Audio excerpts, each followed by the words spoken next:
You could all keep yourselves, if you could all keep yourselves on mute as we're going through, that would be awesome. And I'd also like to thank Torrington Savings Bank. They are sponsoring our programs for this year. So we are really appreciative of that. So let's jump in. Curious, Splendid, and Dubious Days. This presentation is about a love story. No, not the kind of love story that you're all thinking about, not a romantic love story, but this is a love story about how this lover of history fell in love with a 12-year-old boy from the 1860s with an acute eye for observation and a dedication to writing in his diaries every single day. Now, if I can get this to move forward. There we go. So this 12-year-old was Charlie Mcneil, and my introduction to him happened several years ago when I was asked to transcribe a series of journals that had recently been donated to the Historical Society. So over the last 150 years, this set of 5 journals that you see here, numerous letters, documents, receipts, and some old photographs belonging to the family had been preserved through the generations and generously donated to us by Buck and Nat Lawton, who are descendants of Charlie. The 3 small journals that you see are Charlie's, written when he was 12 to 15 years old in 1868 to 1870. The black one that you see over on the side was written by Charlie's father, also in the 1860s, and it covered numerous years. And the small brown one up at the top was written by Charlie's mother, but at a much later date. So my main focus was to primarily focus on Charlie's journals, but of course I reviewed them all. And I also looked at all of the papers that were in the family documents, which were really fascinating because it covered... Here, but I'm sorry, somebody's saying something?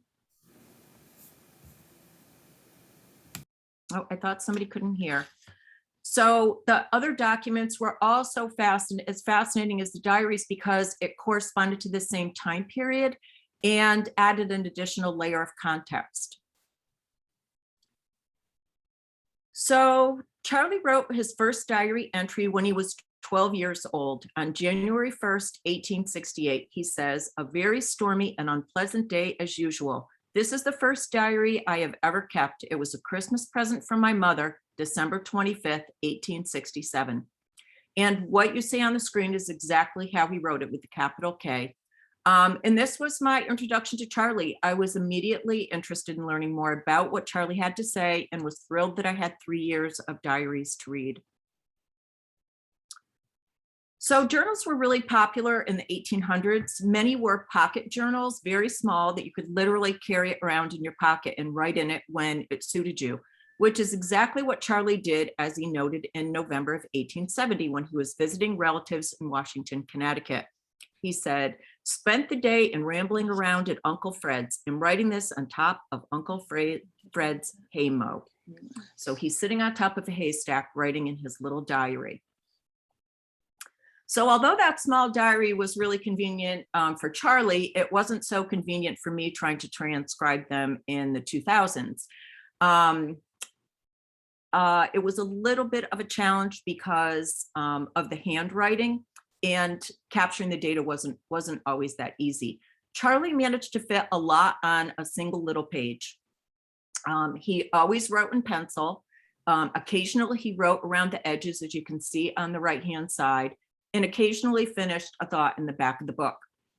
That pencil writing could sometimes be very, very faint. Sometimes it was difficult to understand what the words were just because of how Charlie wrote them. So there's also no punctuation. So occasionally Charlie might end a thought and start a new sentence on the next line, kind of the way we would do a paragraph. Sometimes it was just one continual long sentence that you kind of had to go through and decipher where did it end and where did it begin, which was interesting sometimes, but it was pretty good to get through. That small size of the book, just 2.5 by 4 inches, they were very small, the ones that Charlie wrote in. It also made it really hard for me to hold carefully, so I wasn't smudging that pencil image while still trying to transcribe the key points that I needed for the transcription process. So reading the books really took months of time. But I found it well worth it.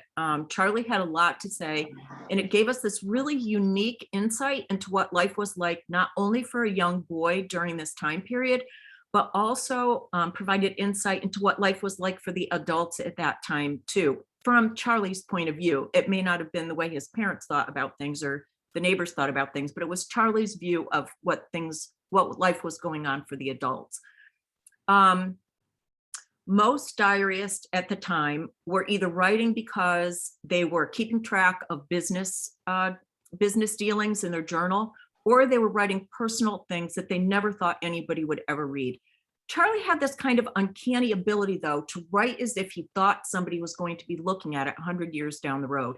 It always gave us a little bit more information than he would need for his own purposes and helped explain a lot of things. Not every time, but a lot of times he gave us a lot of detail, which was really helpful as we were going through the diaries. So who exactly was Charlie? Charles Leverett Mcneil was born on September 22nd, 1855 to these two people you see in the portraits here. These portraits are in our collection. Martha Odell Mcneil and Henry Lincoln Mcneil. 3 years after Charlie's birth, his sister Katie was born, so he had a younger sister. Martha and Henry had Katie and Charlie a little bit later in their marriage. They had had two children a little bit earlier. One son, Willie, who was 11 when he passed away of scarlet fever, and another son, Edward, who died just before Charlie was born, a few months before Charlie, about a year before Charlie's birth, I should say, who also passed away when he was only 5 months old. So Charlie's father frequently referenced the loss of his older son, Will, with sorrow, stating in his diary on the 15-year anniversary of his death, "Our only child, Willie, died 15 years ago this day of noon at scarlet fever. He was taken on Tuesday morning and died on Friday, 15 minutes past 12 p.m. May God rest his soul, and may we all be permitted to meet our dear little boy again in heaven. We now have a little boy and girl, which may God spare us to bless us and solace our declining days." So you can really see the love that Charlie's father felt for all of his children. And we'll see how throughout all the diaries, the love that Charlie felt for his family as well by his words and his actions. And before we move on from the portraits of the Mcneils, I just want to say, when we're looking at portraits like these, and you think about how formal they appear in here, the diary entries really dispel that formal image. One entry in Henry's diary tells about a night in 1866 when Martha, his wife, and he refers to her as wife in his diary, wrote, "Wife spent the evening at Merritt Treats, and Carolyn Camp went with her. Wife and Carolyn came home from Treats very happy and very noisy. Wife tried to show how Carolyn walked and came very near losing her balance of gravitation. They claimed that Trent challenged them to drink some currant wine, but their appearance when they arrived home indicated something stronger had been used." And he continually teased his wife in his diary entries about this night when she went out and had something a little stronger than currant wine at the Treats house. So it just sets the tone for what they were like as people instead of these formal portraits. So Charlie's father, Henry, moved from Litchfield to Torrington in 1851 to open up an oyster and clam shop, and was probably attracted to Wolcott because of the growing opportunity that he saw there. Wolcottville, as the center of Torrington was called at the time, was a small but growing village of just under 3,000 people. So manufacturing was flourishing at this time as Charlie was writing in his diaries, and he saw these prosperous companies either establishing businesses on the banks of the Naugatuck River, which they needed that water power to run their businesses, or he saw companies that had been there for a while continue to expand and grow over this time period. These factories produced everything from needles to brass kettles to roller skates, and their success drew more and more people to this little town of Wolcottville, so much so that Charlie noted in his diary saying, "New scholars arrive in school every day." So he saw new students arriving at school all the time. The Mcneil family lived at the base of East Main Street, very close to Main Street. This picture is actually taken right from Center Square, which is where Main Street meets East Main Street. And they were on the branch of the west branch of the Naugatuck River. So that Naugatuck River backed right up to their house. And you can see their home in the background there. So let's show you a little closer view. So on the left-hand side, you can see that house. And because it's so difficult to see in that early 1800s picture, on the right-hand side is a picture of it from much later, so that you can see, the configuration of what it looked like. So as was the case with most shop owners during this time, the family lived up on the second floor, and usually there was a shop or shops on the second floor. At one point in the diary, it says the shop was located down in the basement, which may have been accessed by that side door that you see there, or it might have been up on the first floor. We're really not sure. But the Mcneils owned several other buildings that were close by and rented out spaces in this home. They rented out that wing that you see there on the side. They rented out an attic space, and they also rented out rooms that were attached to their house, so that the people that were living there as tenants almost were like additional family members. And at one point, Charlie writes, well, I should tell you first, there was everything living in that building, everyone living in that building, from a shoe shop to a millinery shop, two women that were running this millinery shop, which I found interesting.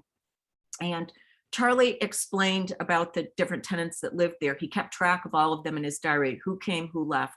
And he said, Mr. Nelson Albert's people left today after boarding here for several months.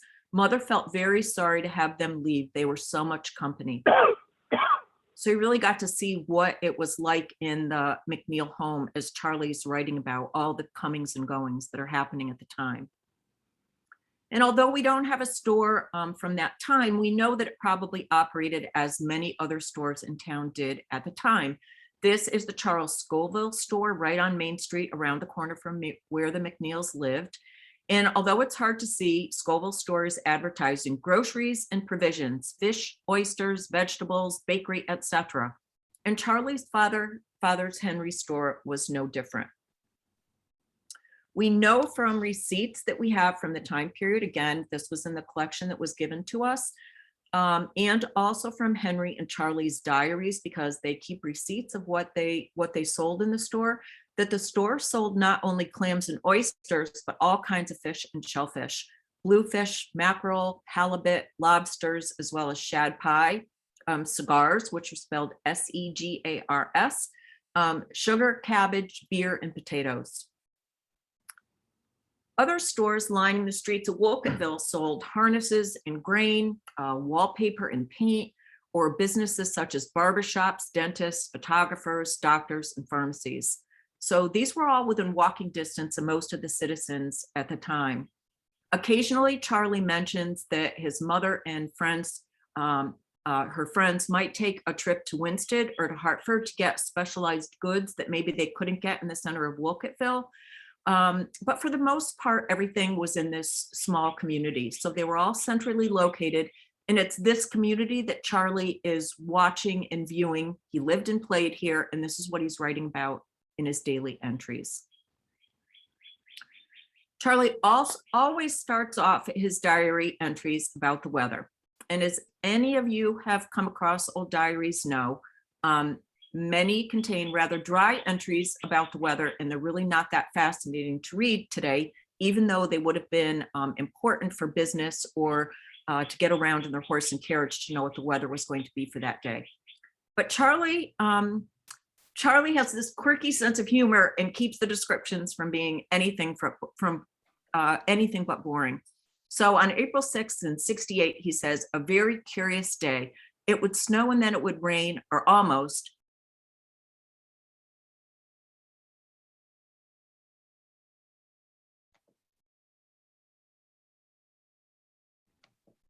Sorry, just had a little muting problem there. So a very curious day. It would snow and then it would rain, or almost, and then the sun would come out and shine a while, so it continued all day.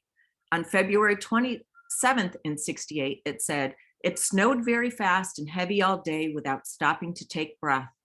On April 12th, again in 68, a very cold day. I really do believe the months were regulated wrong. It seems as if they meant to have April come before March. June 20th in 68, A hotter day than yesterday, almost blood heat, 95 degrees, 4 less than blood heat. June 8th and 69, it rained and hailed stones as large as a walnut. And on August 1st and 68, a very deceitful day, was very pleasant all the morning, so that we mowed about 3 tons of hay and got it half turned over and went into dinner. It was as pleasant as could be when we went in. When we came out, it was raining very hard and continued raining all day. It cleared off in the night. So although Charlie isn't an eloquent writer, his weather entries have this really descriptive quality, and I loved seeing how creative he was in describing all the various weather conditions that he encountered.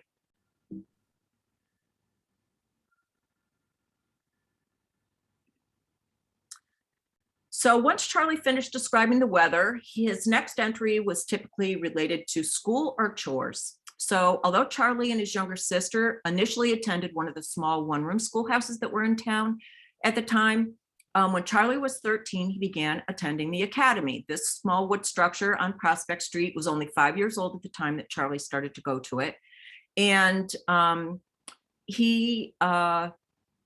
students that were both male and female ended up going to the school. And from Charlie's entry, we know some of them just went as day students, which Charlie was a day student, but some of them also boarded there, which is something that we didn't know. Although some of Charlie's school days were pretty routine, where Charlie just said, went to school as usual. Charlie does talk often about his studies and of different events and special occurrences that happen in school. We know that he studied bookkeeping and enjoyed simple interest and partial payments. He studied a very large philosophy, history, reading, arithmetic, including algebra, and Latin, which he dropped on and off a few times. Friday was reserved for speaking, and students took turns presenting various pieces to the class out loud. And he mentions at one time, I had to speak a piece and spoke about the frost, a very nice piece for a fable. One unusual incident that Charlie wrote about was in December of 68. Mr. Morrill, our school teacher, whipped 3 of his scholars, the first he has whipped in the school since he has been there. Mr. Morrill was a really well-respected teacher. He was the superintendent of all the smaller schools in town, as well as running the academy. And it must have been quite something for this to have occurred at the time, for this never to have happened as a regular occurrence. And it was one occasion where I wish Charlie wrote a little bit more about what happened, but he did document that it occurred. Although Charlie appeared to like going to school, he was also very excited about vacations. And on July 10th writes, school out at noon for a vacation of 8 whole weeks, hurrah! His summers often included extended stays with his aunt and uncle down in Washington, Connecticut. And they had a farm down there, and he'd help out with haying, plowing rye, mending harnesses, learning to make butter and cheese, planting strawberries and cutting corn. And although he worked really hard while he was down there, Charlie wrote home to his mother telling her, I like staying down here very much. Again, these letters are from the collection. Charlie was also a hard worker when school was in session, often doing chores before and after school.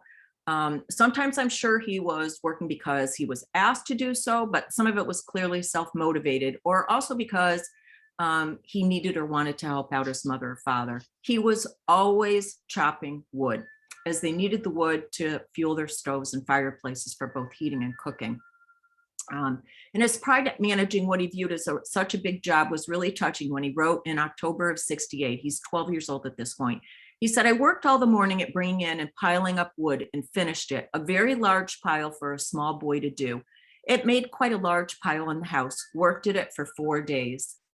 Even with Charlie's never-ending wood chopping, the cold could still be unbearable in the house. And on March 4th of 68, he also writes, a very cold day. It was the coldest day we have ever had this year. It was so cold, it froze everything in the house, which is seldom the case.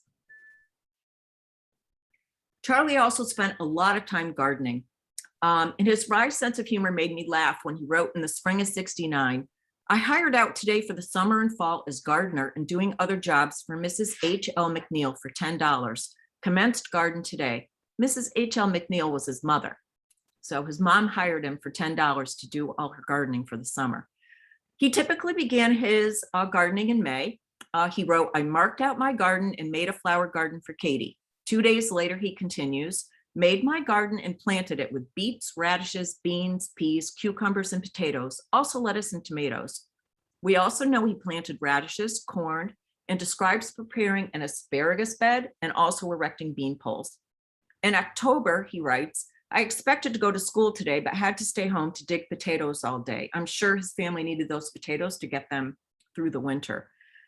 While visiting his aunt and uncle's farm in Washington, he also describes planting strawberries in great detail in September. He says, first we hoed and raked the ground clean, then spread manure all over it, then scattered ashes all over it, and then planted strawberries, about 300 in all, the Wilsons, Perfideral pines, and Brooklyn scarlets. Sundays were always reserved for church and letter writing. Charlie and his family frequently went to 3 different services a day at 3 different churches. Not only was the religion important, but the social aspect of it was as well. Charlie writes, Mother and Mrs. Logan went in the morning to the Congregational, in the afternoon to the Methodist, in the evening to the Advent, while another Sunday, they started at the Episcopal Church, then to the Congregational Church in the afternoon, and then to the Advent in the evening. If Charlie didn't go to all 3 services, the time was used to write letters to his cousins or aunts and uncles. My favorite post that Charlie wrote about church was on March 15th in 68. He said, I expected to go to church today, but did not because of a very hard cold and headache. Father did not go because he also had the headache, and Mother because she had a very hard cold, and Katie because she did not have anything to wear that was fit. So I just loved that. Although it's easy for us to romanticize what life was like back in the 1800s, Charlie's diary makes it clear there were many difficulties and differences, and these were both big and small differences. One of the small ones was spring cleaning. So when we think about spring cleaning, it's typically like a little bit more cleaning of our homes after the winter months. But Charlie's description of spring cleaning was much more involved. The wood burning stoves that they had in their houses at the time created soot. The wood brought in dirt and dust, and then the unpaved roads also created more dust, and there was mud that was coming into the home. So they really needed that spring cleaning after those winter months got over. So the Mcneil spring cleaning typically took a month of time. Charlie started writing about it at the end of March, and it wrapped up at the end of April. So here's just a few of the entries he has during that month-long time period. He says, we commenced cleaning house. I washed bottles all the morning and was sick with a hard headache in the afternoon in consequence. Cleaned the kitchen today, took up the carpet today, down the stovepipe and cleaned it. Took down the parlor stove and cleaned the stovepipe in the sitting room. We cleaned the bedroom, took up the carpet and put it down again. So during this time, neither he nor his mother felt very well. And one can only imagine what was in the cleaning supplies that they were using that probably made them feel not so well. Both Charlie and his mother suffered from headaches, what might have been migraine headaches, in addition to regular headaches. And Charlie made the difference between that by calling a regular headache an old-fashioned headache, and then referring to the migraine headaches as hard, sick headaches. So Charlie writes at one point, Mother was very, very, very, very sick with a sick headache, so that she did not get up at all, had to get the meals for Katie and myself. The next day she was still sick, and Charlie missed school. I had to stay home with Mother. She was very sick indeed, so she did not get up at all. I got the meals and done most of the housework. Even Charlie's father mentions, wife for a wonder, free from headache, showing that she had these headaches frequently and that the occurrences happened for her as well as Charlie. Traveling by horse and sleigh is also another thing that we kind of look at nostalgically now, but these modes of transportation were not as carefree as we kind of look back on them today. Although many places that Charlie and his family went to, as I mentioned earlier, they could easily walk to, but they'd often go to visit relatives at various locations, especially back and forth to Washington, Connecticut, to see their aunt and uncle. And that trip, Charlie would mention, would take anywhere between 3 to 10 hours, depending on the weather conditions. Charlie described one trip from Washington to Wolcottville in December of 68 as follows. We came up with Uncle G home today in the coldest ride I ever took. I nearly froze my feet so that I could not stand up. We were all very glad to get home to a warm fire. He also mentions a ride home from Washington the next year, saying, "We started for home in the morning as it rained early in the morning, and we was afraid it would spoil the sledding. It was very good sledding for about 5 miles after we started. Then the sleighing commenced to grow warmer, and from Litchfield there was no sleighing at all, and we had to let the horse walk all the way." A trip to Guilford took 10 hours, with Charlie noting, "Started for Guilford at 11 o'clock in the morning and arrived at 9 o'clock at night, distance 60 miles. Changed horses 3 times on the road to Waterbury and New Haven. In the spring or summer, the rain could also cause similar difficulties for carriage travel with the mud and water that they'd find on the roads." Not all of what Charlie wrote about was pleasant, and he and his father spoke of death, suicide, and sickness in a very matter-of-fact fashion, sometimes flipping from a simple line about someone being sick and dying going on to playing marbles, or a very quick a change without thinking too much about it, or certainly not talking about it any further than that. They often described how neighbors died of everything from the liver complaint, consumption, lung fever, or various means of suicide. There was no hospital in town until 1916, and although we know that there were several competent doctors that were in town, their skills all varied, and they were limited on what they could actually accomplish if somebody was seriously ill. And this became very apparent in Charlie's diaries and Henry's diaries as well. When Henry wrote, "Charlie was taken with scarlet fever, did not know what it was until evening, called Dr. Hanchett, who pronounced it scarlet fever. We put him in a warm bath, watched, and gave medicine through the night, and quite uneasy, of course, for as it is an awful disease. We give medicine and gargle the throat every hour. Self and wife watch. So far, doctor calls 3 times each day." Henry continues writing 3 days later. "This has been the worst day yet. At 9 o'clock a.m., Charlie began to sink. For 2 or 3 hours, we had given him up. At 1 o'clock, he, by God's mercy, began to revive and continued to gain throughout the day. Katie was taken this afternoon."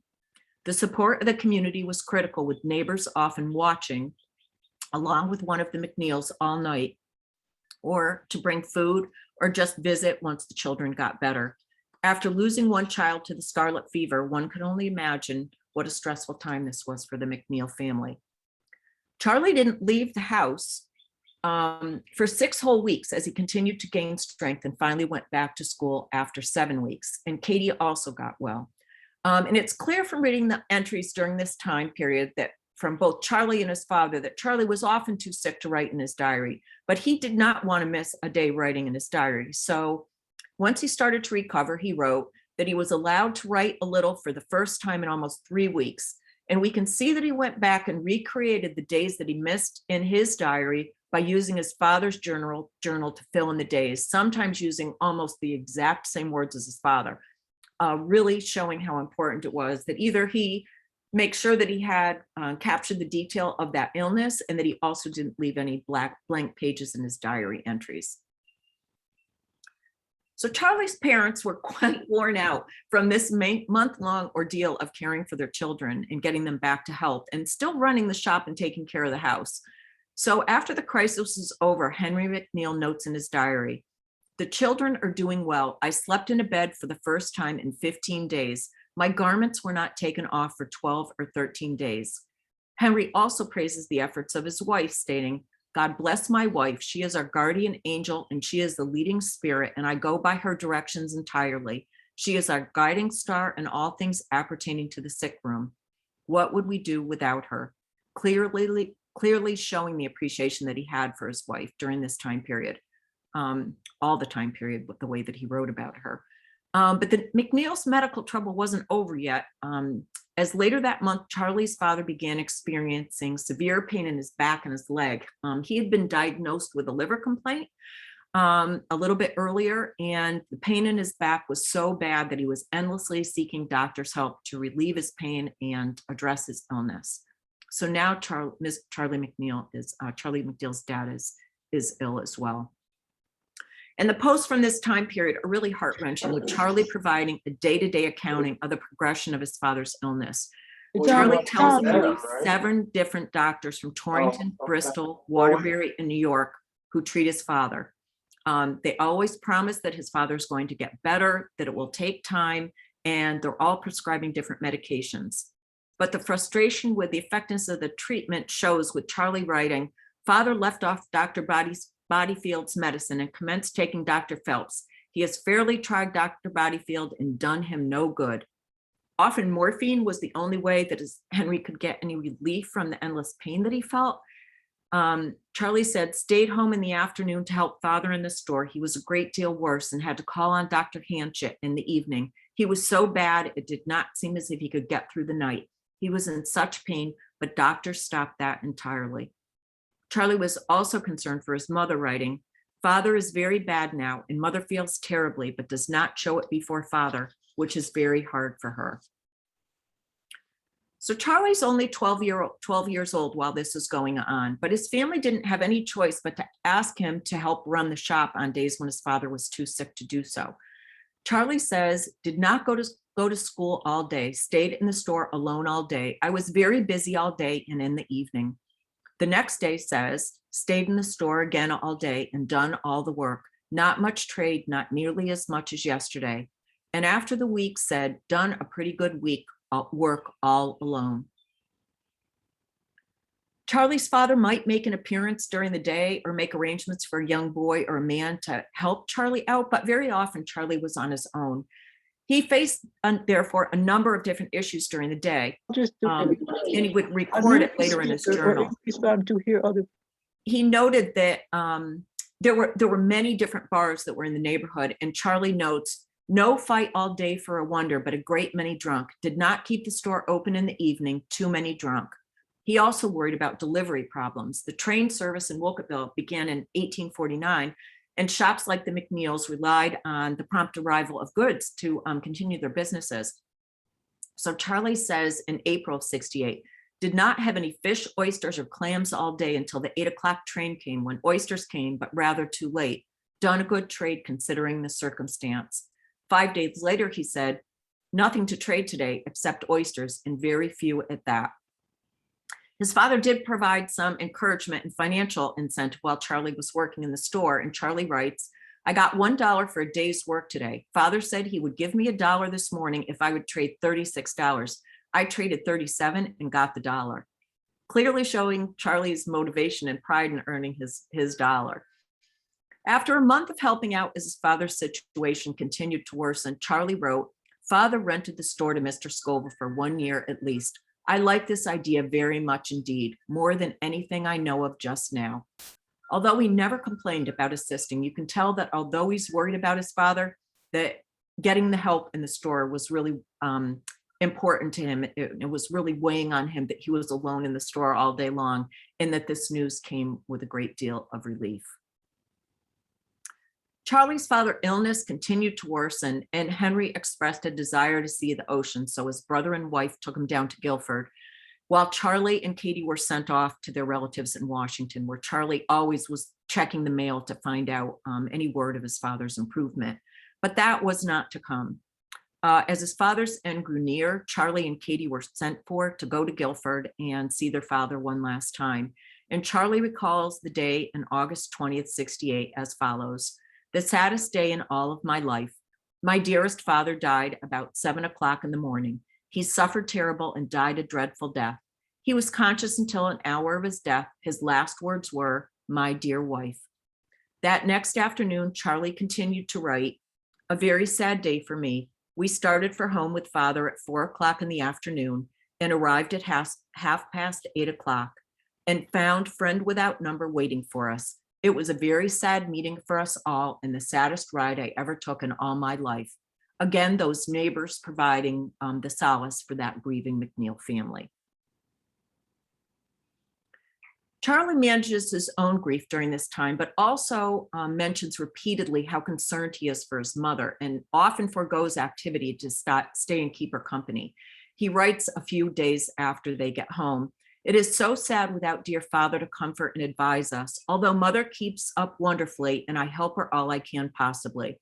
And Charlie tries to get back to some degree of normalcy and resumes playing with his friends and having a good game of ball in the afternoon with some other boys and watching several baseball games that happened between the Wolcottville, New Hartford, Litchfield, and Winston teams. Charlie's entries also show again how important the support of neighbors and the relatives were for the Mcneils during this time. Charlie's Uncle Charles, who young Charlie was named after, it was his father's brother, he had a pharmacy on Main Street, and he invited Charlie to spend some time there in the store after his father's death to help out with various chores. And young Charlie says, "I help Uncle Charlie out almost all day in his store. I like it very much." His chores ranged from anything from folding newspapers to delivering prescription pills and medication. Charlie's mother also sent him to Washington, Connecticut, not long after this, to his aunt and uncles to help out with chores on the farm. And I think both those diversions not only helped keep Charlie busy and also provide his mother with some time to grieve on her own. We know from letters that we also found in the collection that she was struggling gravely over her husband's death and said repeatedly in the letters that the only reason she had to stay alive was for the children. She was really heartbroken over her husband's death. Mr. Munson, who I think this is a picture of right here, the back of this photo said Mr. Munson, and I'm hoping that it's the Mr. Munson that we know of. He was one of the neighbors who played a large part in Charlie's life after the death of his father. Mr. Munson had actually gotten to know the Mcneil family. He had been a tenant of theirs before he went off to his own house a little bit further up the street. But he was always including Charlie in different fishing expeditions or family outings that he had in Goshen, Harwinton, and around Torrington. In January of 1870, Charlie describes how they went ice fishing. "Mr. Munson and myself went to Dog Pond up in Goshen fishing. It commenced to snow and we had to keep cleaning out the holes with our hands. The fish did not bite very good. We only caught 25 together and one nice trout." I think 25 is pretty good, but Charlie didn't think that was so impressive. Mr. Munson also taught Charlie how to set traps for trapping muskrats along the banks of the Naugatuck River. So this view is actually looking across the river into the backyard of the Mcneils. The Mcneils' house is just off to the right in the trees. So you can see how close they are to the Naugatuck River. And Charlie says, "Set some traps for muskrats after school with Mr. Munson, who also has some, which he set. I hope I shall have good luck as they are worth 25 cents each." And Charlie's very, very good at catching those muskrats. And he accounts for them all in the back of his journal. Charlie was always looking for ways to earn money.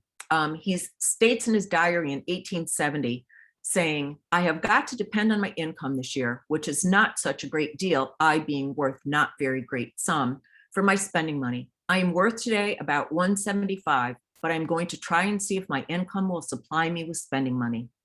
So Charlie worked really hard for his spending money. He found a multitude of ways to earn it. We've already seen he got it from working in his mom's garden, from helping out his father in the store, from catching the muskrats. He also scavenged around town for old iron, taking it to the iron foundry to get paid for his efforts for the scrap. Sold a lot of old iron and received $2 for it, which was, quite a lot of money. He'd also sell items to his schoolmates, once saying that after a day of sledding with his pals, "I received an offer, $1 for my sled, and think I will take it." Another time he went to school and sold half a pepper box of worms for half a pound of maple sugar. And to satisfy that never-ending need for firewood, he said, "I brought up some wood. I get a cent for every armful, and in that way, I've supplied myself spending money since January 1st, which you will see by looking at cash account would take a great many armfuls." He was always accounting for every cent earned and every cent spent in the back of his diary. His industrious desire to earn money and his meticulous tracking of his finances would continue throughout his life. The whole Mcneil family and many other people in town also earned money while at home working for the Turner and Seymour Manufacturing Company, or what they commonly refer to as the Hook and Eye Company. So the Hook and Eye Company paid Wolcottville citizens to sew the hooks and eyes onto the cards so that they could be sold. So they would get paid a certain number of cents for every card that they completed. And I don't know exactly what that dollar amount is, but Charlie does have in the back of his his diary entry, everything from 25 cents to 44 cents to $1 for the hooks that he just labels hooks and eyes. He says at one point, got some hooks and eyes for Katie, the first she has had. Mrs. Cook, mother, Mrs. Munson, Katie, and myself nearly did half of them today.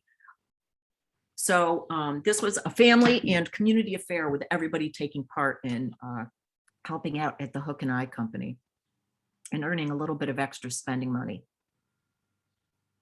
Charlie also found time to enjoy the benefits of living on the Naugatuck River, which provided all the people in the community time for fishing, skating, swimming, and the children certainly took advantage of this.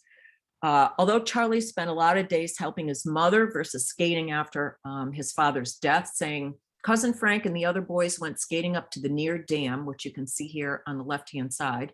He said, I did not go. I stayed home to help mother and keep her company. He did, although, find other opportunities to skate. Once writing, went to the skate shop in the morning and got back in time to skate all the afternoon and part of the forenoon. It was very nice skating and also very warm, but not enough to melt the ice. I went up to the skate shop to get my skates sharpened and polished. They sharpened them very nice so that they went splendid and looked as good as new. In the summer, Charlie often headed to the pond that you can see on this map here, not far from the Mcneil house, and he tried his luck fishing. I went up fishing after school to the pond and had better luck than usual, caught 10 perch, quite large ones to make a good meal. Sometimes he was not so successful writing. Cousin Frank Mcneil and myself went to fishing and had just about as luck as always have, which is that we did not get any. The river, however, wasn't always a good source of enjoyment, as flooding was a frequent occurrence, and Charlie unfailingly documented the rising water and its impact. In the spring of '68, Charlie recounts 3 feet of water in the basement, and that May 22nd was a pleasant day, but not very pleasant for the cellars and basements. Water flowing into all the basements and cellars very fast drove out the barber under the granite block, which you can see here on Main Street, that second building in the back on the right. But the worst flood Charlie experienced occurred in 1869, and you can see here the devastation it caused. This is right in front of Charlie's house. On June 28th, Charlie writes, the great freshet commenced, raining at 3 o'clock. The water rose so that it ran into our cellar above the windows and carried it to the back part. Persons that went across the river had to wade and hold on to a rope, spoiled all the gardens and all of Mr. Scoville's goods. Mr. Allen's billiards tables, every bridge in town, and every shop except one, carried off 2 of Mr. Nelson Coe's buildings, a lot of lumber, and left the road covered with rocks, poles, stumps, and ditches, carried away one of our fences in a privy, but which we saved. The big brass mill dam gave way and washed the track so the train could not run either way up or down, except from here to Litchfield Station. It was the largest freshet that ever was seen here.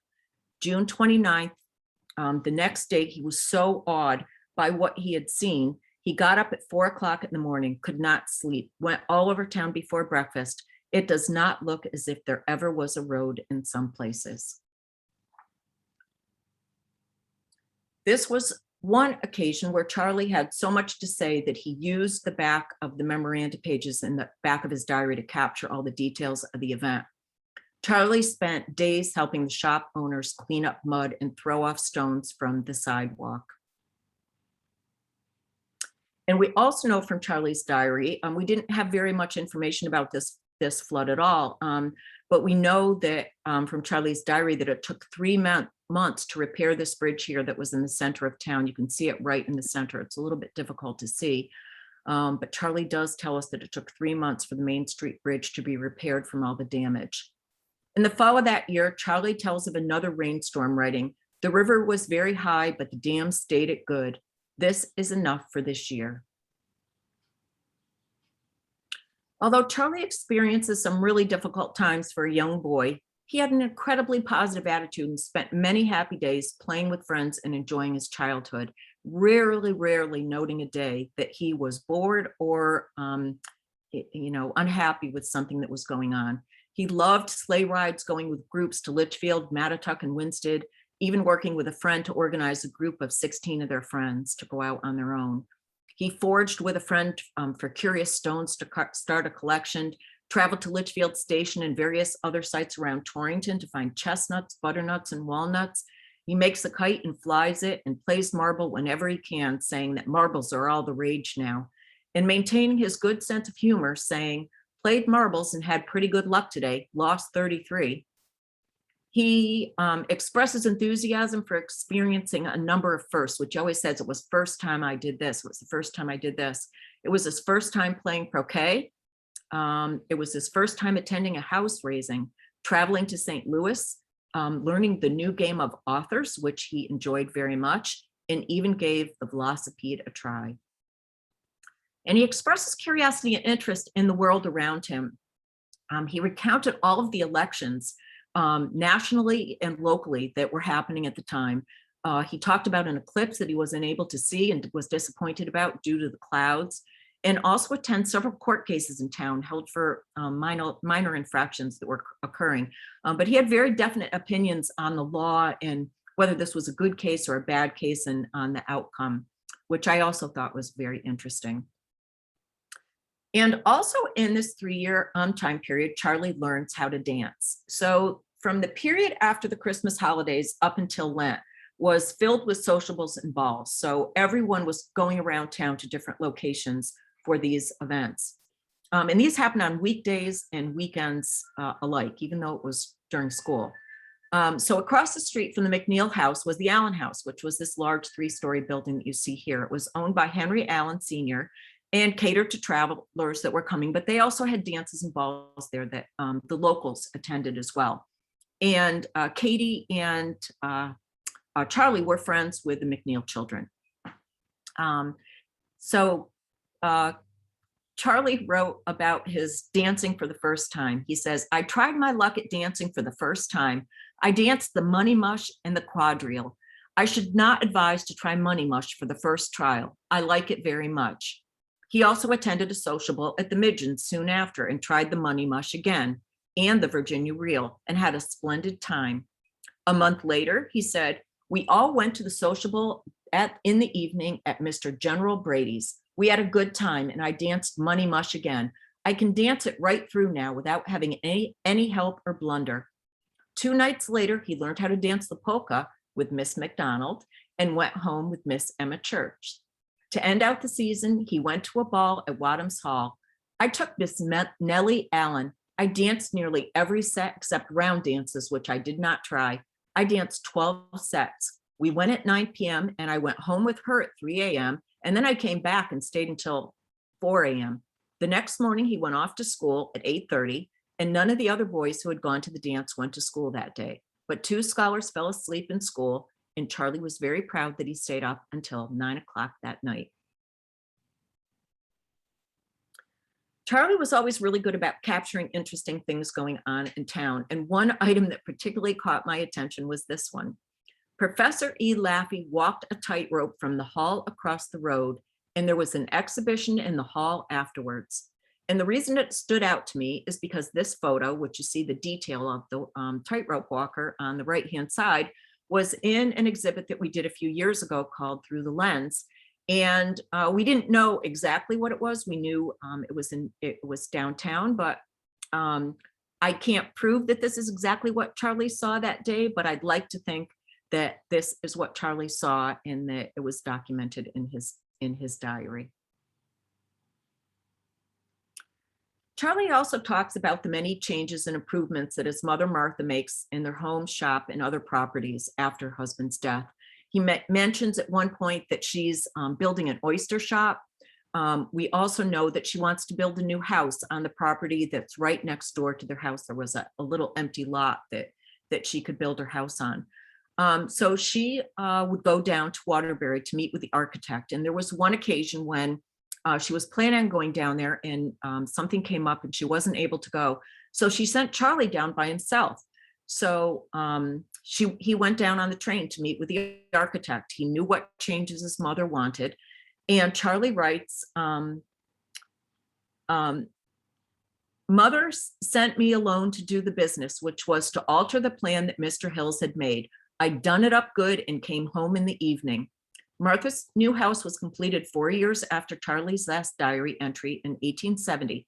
And you can see this here.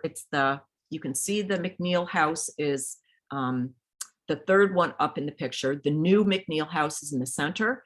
And then the building that you see on the far right is another building that the Mcneils owned at one point. We also know that Martha bought other properties that were in this area during this time. So at one point she owned 5 different properties in this area. So she was a pretty savvy businesswoman. And we can see a close-up of her house here. It really was beautiful. So this is Charlie. I saved this close to the end because I had worked for many weeks reading about Charlie and saw this picture of him, and it didn't match the mental image that I had of Charlie in my head. You know, I've been working with this really ambitious, curious, and caring young person who liked foraging in the woods and playing with his friends and catching muskrats. And this formal portrait of him just didn't match up. But just like the impressions that we have from the formal portraits, you really needed Charlie's diaries to bring this photo to life. So we know that there's more behind it than this, boy with the clean part in his hair and his suit on. And I've included this picture of Water Street here. You can see there's a photography store. We know that several photographers, including Christy Siebert, had their shops right at the base there. We don't know where Charlie got his picture taken, but we know that getting a picture taken was a constant source of frustration for him. He wrote about it over and over again in his diary. And he was continually complaining about it. He wrote and said, "I did not go to school today, but spent 5 hours in trying to have some pictures taken again, and finally had good luck after trying for more than 2 months. Perhaps this is the photo that Charlie was pleased with." So after reading 1,095 days of journal entries, I was sad to reach the end of my diaries and move on to a new project. But Charlie's story wasn't over quite yet. We know, of course, that Charlie went on to attend school at Cheshire Academy, and he was involved in various civic and business activities throughout his life. He was one of the founders of the Torrington Water Company. He worked at Brooks Banking Institute for over 60 years and was associated with the Brooks and Mcneil Insurance Agency, which Torrington residents would now know as Brooks Todd Mcneil. And he was actively involved in state and national insurance associations, was a charter member of the very first fire department in town, and also worked with Trinity Church for, again, over 60 years. He married Mary Vibber, and they had 2 girls, Emma and Martha. And he passed away in 1941 at the age of 86, so lived a long and prosperous life. But what I didn't know is, were the 3 years of diaries that we had of Charlie's the only ones that he had, or did he continue to write other diaries that we just hadn't seen because they hadn't been saved or they'd been lost? And in 2001, we had our answer. We became aware that there were 2 diaries of Charlie's for sale online, and the Historical Society purchased them. So the diaries were from 1875 and 1876, so several years after Charlie's last diary that we had. And Charlie was at this point in his 20s. So I loved reading that Charlie's mother once again gave him one of these journals that he was writing in, and that many of the pastimes and interests that Charlie enjoyed as a boy continued into Charlie's adulthood, and that he was writing about them. We already know that his interest in bookkeeping and accounting that he had when he was in school, and how he meticulously copied everything into the back of his journal, that was perfect for him as he went into a career into the insurance and banking industry. That was really telling. But these journals, although not as engaging as his younger years, showed that he still enjoyed going fishing, skating, visiting with many of the same friends that he hung around with when he was younger.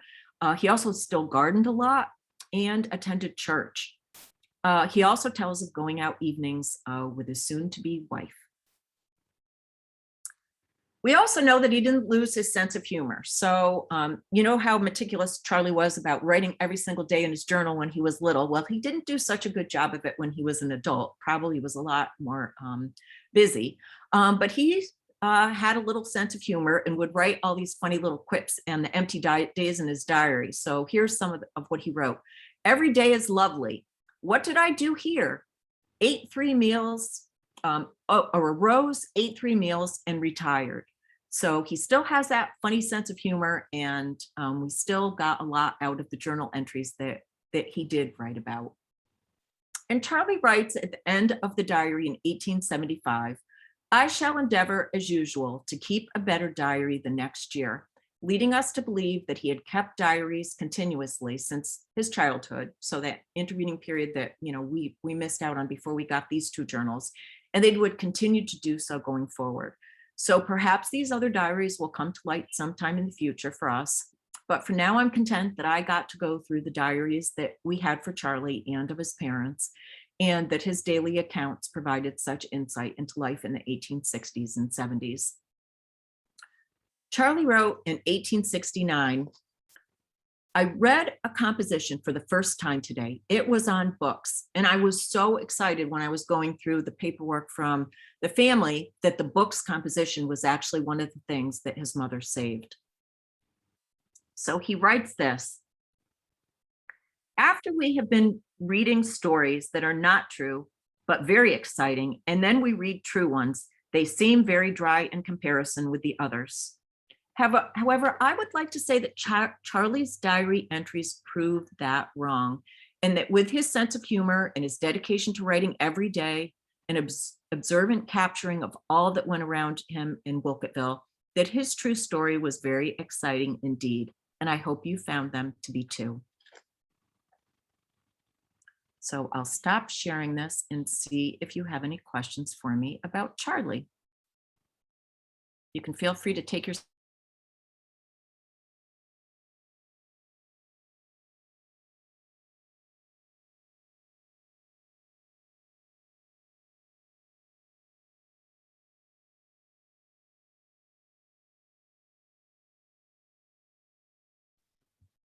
Anyone have any questions? You've mentioned a collection of papers. How extensive was the other information that you got? So great question. So we have a box, and it's broken out by receipts, letters from Martha to different people. So we have Charlie's mother's letters. We have many of Charlie's father's letters that he wrote. He was a cabinet maker before he opened up his shop. So there's information about when he was a cabinet maker and he was traveling around the country and writing home to his wife. He wasn't around that often. She was often on her own.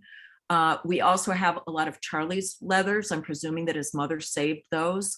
I thought the receipts that they had were absolutely amazing, because simple things that were in the diaries, I showed some of them on the screen, the receipts that they had from the shop really showed you the detail of what was in Henry's shop, but also simple things like Katie got a magazine that Charlie really liked. He said it was a good magazine for boys and for girls.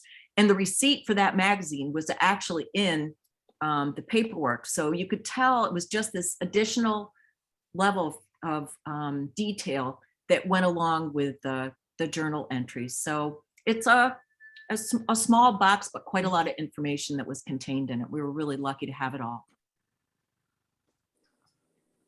This is Marie. I have a question. It's interesting that his diaries were on sale online. I'm wondering if anywhere do you find that he indicates that he's actually telling people that he's writing these diaries, or he shares that information with friends, or was it just private and no one knew about it until they become, merchandise online now? No, and I don't think we know how, Gail or Mark, you could prove me wrong on this, but I don't know how those diaries ever got with this particular dealer that came upon the diaries. I don't know where he found them, but they weren't with the family information that we initially got. And I don't get the impression from Charlie that he would have, sold them or wanted them out there for everybody to read, but he just wrote that way. Okay. I didn't get that impression from him. Yeah, they sound like stories, that he's trying to get them possibly published. Yeah, no, definitely not the older ones, because they were a little bit more about business trips that he was taking and different places that he traveled to because of work. meeting his wife and some of the other women that he dated before he and his wife got really serious, but not a lot of detail, not as much detail as when he was a child there, which is probably a good thing. So Thank you. Yes, I got one question. sure. Picture of the Mcneil Monument. Which cemetery is that at? It's in Center Cemetery. It's the monument is right behind City Hall. So That's what- closer to that side than the Playing Historical back Society side. Church. Okay, Yeah, thank you. it's got a little stone enclosure around it. Okay. Their store that they had on the beginning of East Main Street, is that where Dick's Restaurant is now? Yes. That's what. Yeah, I right thought. in that area. So they owned, she had that big, they had that big store that I showed you the picture of. Then she built her house in the middle. And then that other building there, they rented out to various people as well. And we can see on some of the old maps that she had 5 different properties all down at that end of the street. So I don't know exactly how she got them all, but I know she got a lot of advice from different people in town. She went to General Brady, who was somebody that was very well respected at the time. She got a lot of input from her brother-in-law, Charles. I know he helped her out quite a bit, but and then once Charlie got older, I know he was also advising her because there was also information in the files where Charlie's then advising her on some of her business dealings.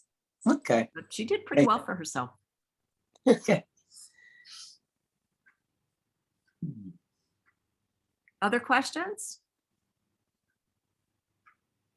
I'd like to know, did they recycle oyster shells? It sounds like a pretty brisk trade. Did the And, McNeils what? I'm sorry, I didn't hear the. well, or the town, did they recycle oyster shells for sidewalks or lay them in streets? Or, I mean, oyster shells can be used also in concrete. So there are lots of different things you can do with oyster shells. And I hadn't thought about, oyster shells being in mid-Connecticut, but there must have been a lot of them. So what did they do with them? There were, and it's a great question. I know actually on the site where the Historical Society was, there used to be a man that sold oysters. And for a while, they were still digging up oyster shells that were on that location. But I don't know if they had a formal way for capturing those oyster shells like they did like for rags or for the scrap iron or something like that. I don't honestly know. Mark or Gail, you may have some other perspective. I don't know the answer. I certainly didn't read about it in Charlie's diaries. He didn't mention saving them or getting paid money for them, which I think he would have if he had the opportunity. I also do want to say that I have done some work with insurance company records, and making lists and having good penmanship were really crucial skills, because a contentious case could go on for a decade. And suppose you lost like 20 items in a fire or whatever, you might have to list those items again and again and again in paperwork. And so when we see them today, somebody who's seeking indemnification might have made like a list every 6 months of the same items, just trying to get paid. And it looks to me like he did have good penmanship, and he was used to making lists, and then he went into that field. So that's Right. a really interesting connection. No, and it was great to see that. I loved when I read that first entry that he wrote about liking simple interest and partial payments or whatever it was. And then he'd say, started bookkeeping 1, started bookkeeping 2. He really liked the bookkeeping, whereas Latin, he'd start it, stop, pick it up, back up again, start it again. And, wasn't his go-to spot. Interesting, thanks. Yeah, no, but the oyster shells, that's a great comment. I put a couple of questions in the chat. Okay, let me take a look.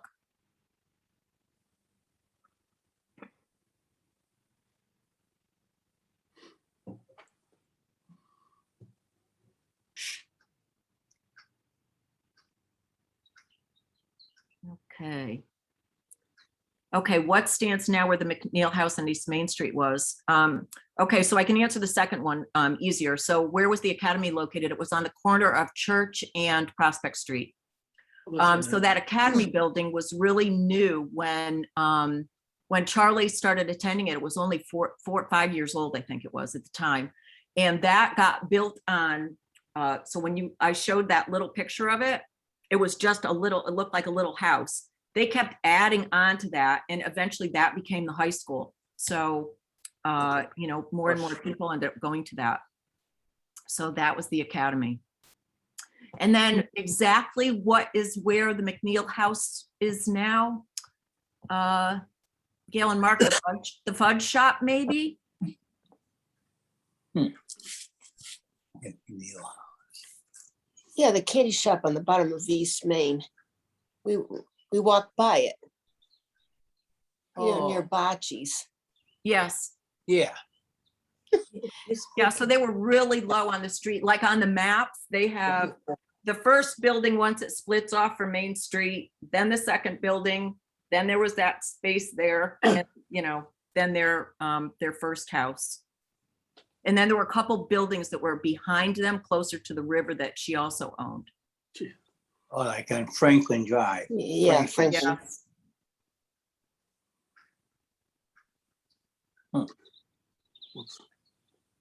Any other questions? Hi, can you hear me? I sure can. Good. I'm Buck Lawton. and Hi. Charles McNeil was my great grandfather. And you did a spectacular job tonight. And I can tell you, we learned more about family history tonight than we've ever learned before. Right? And I thank you greatly. You did a Well, I thank you so much. I can't Perfect tell you job. how much I love Charlie. Everybody calls him my Charlie. He's my boy. I truly do love him. Well, great job. Well, thank you very much. I really appreciate it. And thank you for giving us all the papers Oh. and the diaries so that we have them, because he really does provide a whole piece of, whole book of knowledge, not to make any puns about it, but that we just wouldn't have without those journals. And there's so much more. Mark and Gail know how much I struggled over this. I could have written books on this, and I kept taking things out, saying I have to delete that, I have to delete that, because he was really just fascinating. The things that interested him and the things that he liked. It just was really a joy to read it all. Thank you. Yeah, thank you.